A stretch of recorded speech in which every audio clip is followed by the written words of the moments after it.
যদি যদি ঐক্যবদ্ধ হয়ে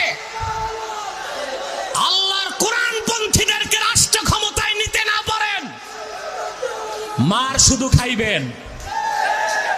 কখনো জাতীয়তাবাদীদের কাছে মার খাবেন, কখনো ধর্মনিরপেক্ষতাবাদীদের কাছে মার খাবেন। 3 লাখ মসজিদ আছে, 6 লাখ মাদ্রাসা আছে, পীরের তো অভাব নাই। শুনছি বাংলাদেশের সরকার জরিপ করে দেখছে 1,98,000 পীর আছে।